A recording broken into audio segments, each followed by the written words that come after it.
किसी भी अनिश्चितता के प्रति अनुमान प्रोबेबिलिटी कहलाती है, जिसको हिंदी में कहते हैं प्रायिकता।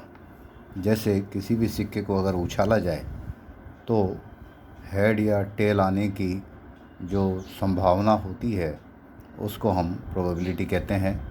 जैसे किसी ताश की गड्डी में से एक काला इक्का निकाले जाने की संभावना को प्रोबेबिलिटी कहते हैं। जैसे चुनाव को जीतना प्रोबेबिलिटी कहलाती है, ऐसे ही कोरोना वायरस से संक्रमित होने की संभावना को प्रोबेबिलिटी कहते हैं। ओलंपिक में गोल्ड मेडल को जीतना, इसकी संभावना को प्रोबेबिलिटी कहते हैं। ऐसे ही इंश्योरेंस सेक्टर के अंदर, रोड एक्सीडेंट के अंदर या हेल्थ इंश्योरेंस पॉलिसीज़ के अंदर या जीवन बीमा पॉलिसी के अंदर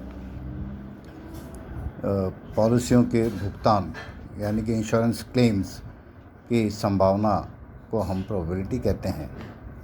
एक अर्थशास्त्री हुए लैप्लेस, उन्होंने कहा कि probability is the ratio of number of favourable cases to the total number of equally likely cases, यानी कि अनुकूल घटनाओं की संख्याओं का समान रूप से संभावित समरूप घटनाओं की कुल संख्याओं से अनुपात को ही प्रोबेबिलिटी कहते हैं।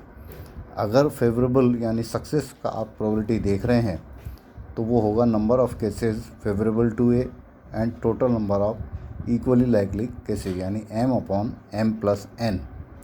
और अगर हम फेलियर की प्रोबेबिलिटी देख रहे हैं तो वो होगा एक घटना के प्रतिकूल परिस्थितियों की संख्या डिवाइडेड बाई सभी संभाव्य परिस्थितियों की संख्या, यानी n/m+।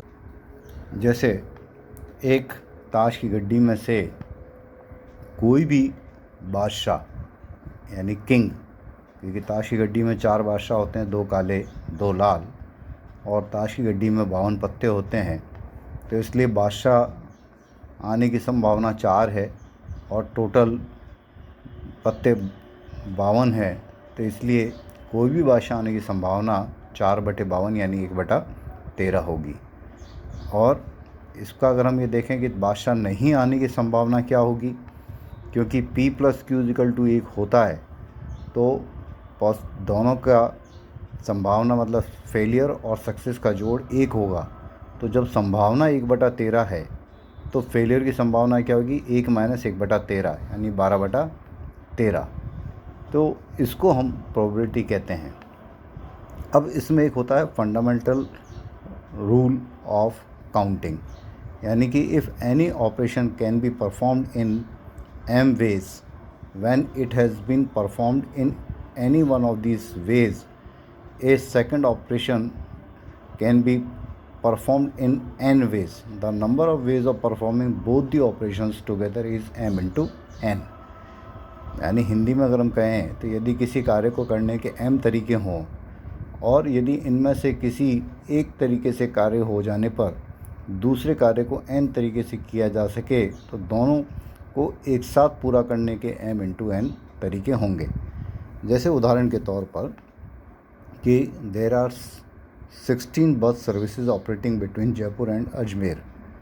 A passenger takes a bus from Ajmer and then return from Ajmer to Jaipur, यानी कि अजमेर और जयपुर के बीच में 16 बस सेवाएं उपलब्ध हैं और एक यात्री जयपुर से अजमेर के लिए आता है और वापस अजमेर से जयपुर जाता है, तो in how many ways can he complete this journey both up and down, यानी अजमेर जाना और वापस जयपुर आना, कि अगर वो किसी भी बस से आए या does not return by bus he took in his upward journey to Ajmer, यानी जिस बस से वो अजमेर आया था उसी बस से वापस ना आए, और तीसरा रिटर्न बाय द सेम बस विच ही टुक टू दी अजमेर, यानी कि जिस बस से वो अजमेर गया था उसी बस से वो वापस आए।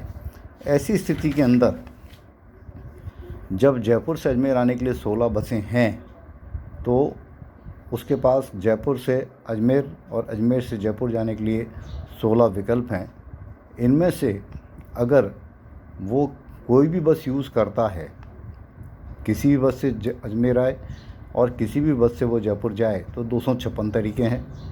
अगर वो जिस बस से अजमेर आया था उस बस को छोड़ के वो कोई दूसरा विकल्प लेता है, यानी 16 में से एक बस जिससे वो अजमेर आया था उसको छोड़कर वो दूसरी बस लेता है, तो उसके पास 15 ही विकल्प आए। तो इसलिए आने जाने के जो तरीके होंगे वो 16 × 15 यानी 240 तरीके होंगे। अगर वो उसी बस से वापस जयपुर जाए जिस बस से वो अजमेर आया था, यानी उसके पास एक ही विकल्प रहा, जिस बस से वो अजमेर आया उसी बस से अजमेर जाए, तो इसका मतलब उसके पास 16 विकल्प उपलब्ध होंगे।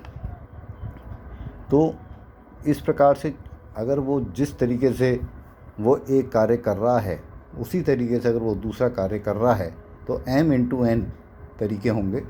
जैसे एक शहर के अंदर 4 5 स्टार होटल हैं और 3 पर्यटक वहाँ गए। अगर वो अलग अलग ठहरते हैं तो क्या संभावना होगी, या उनके ठहरने पर कोई पाबंदी नहीं हो, यानी कि वो एक साथ भी ठहरें, एक एक करके ठहरें, 2 एक साथ ठहरें, इस तरह कोई भी पाबंदी नहीं हो, तो वो कितने तरीके से वो होटल के अंदर ठहर सकते हैं।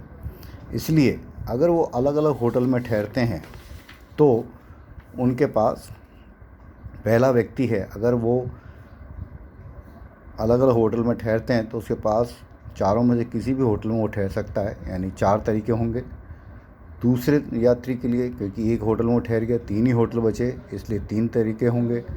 और तीसरे व्यक्ति के लिए, क्योंकि 2 होटल में वो अलग अलग ठहर चुके हैं तो उसके बाद 2 ही होटल बचे, तो उसके पास 2 तरीके होंगे होटल में ठहरने के लिए। इसलिए तीनों व्यक्ति जो है उनके पास कुल 24 तरीके होंगे कि वो तीनों अलग अलग एक एक होटल में ठहरते हैं। और 4 होटल हैं, तो पहले यात्री के ठहरने का तरीका, दूसरे यात्री के ठहरने का तरीका, तीसरे यात्री के ठहरने का तरीका, यानी 24 तरीके से वो ठहर सकते हैं। और अगर उनके पास कोई रेस्ट्रिक्शन नहीं है ठहरने का, तो चारों के पास चारों विकल्प खुले हैं, कोई भी किसी में ठहरे, एक साथ ठहरें, 2 2 करके ठहरें, 3 एक ठहरें, तो चारों के पास कुल 64 तरीके से वो ठहर सकते हैं। इसी प्रकार से अगर क्लास में मॉनिटर का चुनना जाना है, 10 लड़कों का सेक्शन है और 5 लड़कियां हैं, तो अगर केवल लड़का चुनना है तो चूँकि 10 लड़के हैं तो इसलिए एक मॉनिटर अगर 10 में से चुनना है, 10 लड़कों में से, तो 10 ही तरीके होंगे। एक लड़का एक लड़की चुनना है तो लड़का चुनने जाने की संभावना 10 होगी और लड़कियों के चुने जाने की संभावना 5 होगी। इसलिए टोटल विद्यार्थी 15 हैं, तो इसमें से जो अगर दोनों विद्यार्थी सारे विद्यार्थियों में से चुने जाते हैं तो टोटल विद्यार्थी 15 हैं, तो पहला विद्यार्थी चुना जाने की जो संभावना होगी वो 15 तरीके होंगे। और दूसरे के लिए 15 - 1, क्योंकि एक चुना जा चुका है इसलिए 14 ही होगी। तो टोटल जो तरीके होंगे वो 15 × 14 210 तरीके होंगे। लेकिन जब एक लड़का और एक लड़की छांटा जाना है, तो लड़का एक है तो 10 तरीके लड़के के होंगे, 5 तरीके लड़कियाँ होंगी, तो टोटल 50 तरीके होंगे। लेकिन पहला जो प्रतिनिधि रिप्रेजेंटेटिव वो लड़का ही होगा और दूसरा कोई भी हो सकता है। तो अगर लड़का है तो पहला लड़के के लिए जो विकल्प हैं वो 10 तरीके होंगे। दूसरे के लिए चूँकि वो लड़का या लड़की कुछ भी हो सकता है, तो लड़का एक चुना जा चुका है तो इसलिए 9 लड़के होंगे और 5 लड़कियाँ, तो यानी टोटल 14 विद्यार्थी होंगे। तो पहला लड़का और दूसरा कोई भी हो तो उन दोनों के जो टोटल विकल्प जो हैं वो 10 × 14 140 तरीके होंगे।